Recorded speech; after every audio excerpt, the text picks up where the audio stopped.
penting saya inginkan saudara mengingat korban santapan dan korban sembelihan. Saudara-saudara, kalau saudara melihat gambar itu yang di atas, gambar yang di atas itu sahabat yang ke-70 nubuatan Daniel, atau di Alkitab kita mengatakan masa yang terakhir. Di sini dikatakan pada pertengahan, jadi artinya sesudah 3,5 tahun itu dibagi 3,5 tahun, 3,5 tahun. Pada pertengahan antikris itu dia menunjukkan giginya. Dia berhentikan semua santapan sembelihan dan korban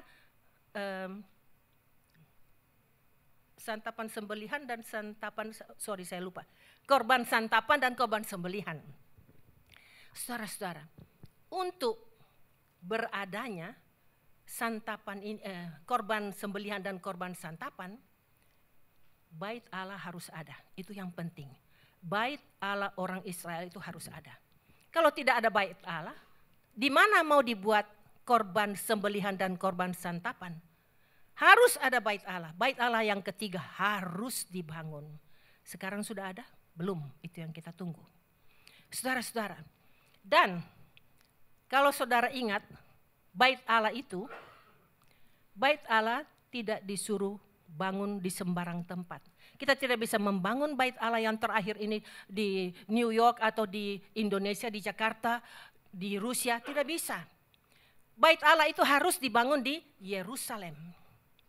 Saudara-saudara, pertama, bait Allah harus dibangun di Yerusalem. Dan kedua, siapa yang mau membangun? Bangsa Amerika, bangsa Eropa, bangsa Rusia, bangsa Indonesia? Tidak bisa. Yang membangun bait Allah itu harus bangsa Israel. Jadi saudara-saudara, pertama, bait Allah harus ada. Harus ada di mana? Harus ada di Yerusalem. Siapa yang membangun? Harus bangsa Israel. Saudara, ingat baik-baik ini. Engkau tidak akan goyah kalau tahu kita sudah sampai di mana. Saudara-saudara, pada saat Perang Dunia Pertama, Perang Dunia Kedua, dunia itu sudah susah-susahnya luar biasa. Banyak orang Kristen pada saat itu pikir, oh barangkali ini Tuhan sudah mau kembali. Tetapi di mana orang Israel? Israel belum ada di negaranya sendiri. Israel masih terpencar ke mana-mana. Saudara-saudara, mereka tunggu. Sampai pada tahun 1948 Mei tanggal 14, Israel kembali ke tanahnya sendiri. Waktu itu orang yang mempelajari nubuatan ini kaget, saudara-saudara. Mereka membuka mata besar. Oh puji Tuhan, tanda pertama dari akhir zaman telah tiba. Orang Israel sudah ada di tanahnya sendiri. Tapi pada saat itu dia tidak menguasai Yerusalem seluruhnya. Hanya sebagian kecil. Bait Allah mau dibangun? Tidak bisa. Saudara-saudara, tunggu lagi nubuatan yang kedua. Pada tahun 67, pada peperangan 6 hari, saudara-saudara, Allah memberikan kemenangan besar kepada Israel. Dan pada tahun 67 itu, Israel menguasai Yerusalem seluruhnya. Tanda yang kedua, bukan main saudara-saudara. Orang Kristen yang mempelajari nubuatan ini, menggebu-gebu di dalam hatinya. Oh dia katakan kita berada di akhir zaman. Kenapa saudara-saudara? Karena Israel sudah kembali. Israel sudah menguasai Yerusalem. Sekarang tinggal bait Allah. Oleh sebab itu saudara-saudara, kita benar-benar berada di akhir zaman. Kalau gempa bumi dan ini semua angin ribut, angin badai, ini keadaan suasana Tuhan biarkan ini terjadi supaya menyokong, supaya semua manusia bangkit, memikirkan kenapa ini semua ini terjadi demikian. Ingat, apa yang Tuhan sudah rencanakan, Dia akan membuat semuanya. Dia rencanakan, Dia akan melaksanakan. Oleh sebab itu saya memberikan judul pada hari ini, Tuhan merencanakan, Dia akan melaksanakan. Saudara-saudara, mari kita lanjutkan. Kita melihat nubuatan-nubuatan yang akan terjadi. Mari kita baca bersama-sama. Yesaya 46 ayat 9 sampai 11. Yesaya 46 ayat 9 sampai 11. Saya bacakan.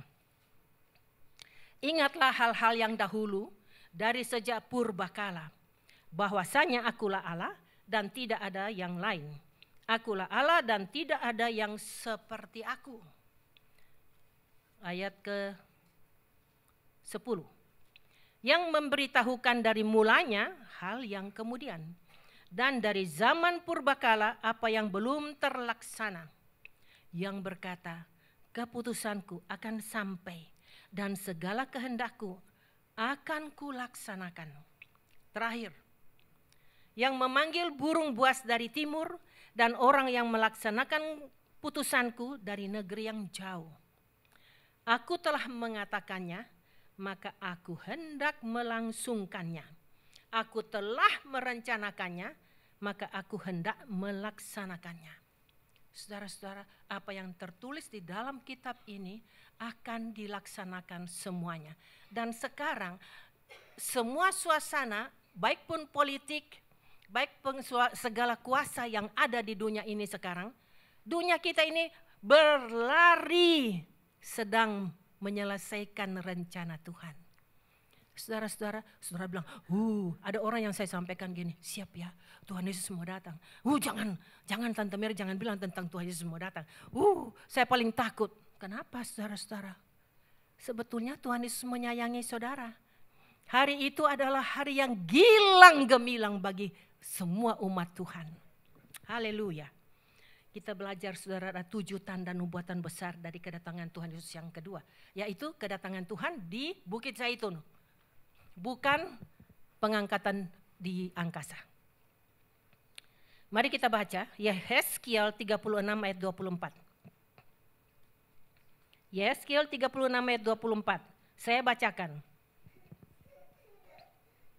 Aku akan menjemput kamu dari antara bangsa-bangsa dan mengumpulkan kamu dari semua negeri dan akan membawa kamu kembali ke tanahmu.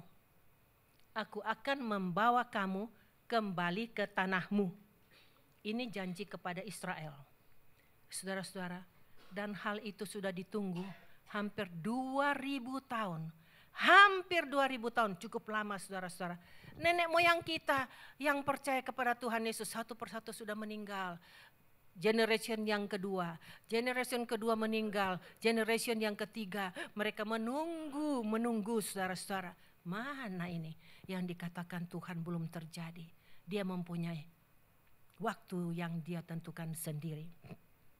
Saudara-saudara, selama 2000 tahun sampai pada 1948 Mei tanggal 14 Israel kembali ke tanahnya. Dia proklamasikan bahwa dia berada di negaranya sendiri. Saudara-saudara, pada saat itu orang-orang semua kaget.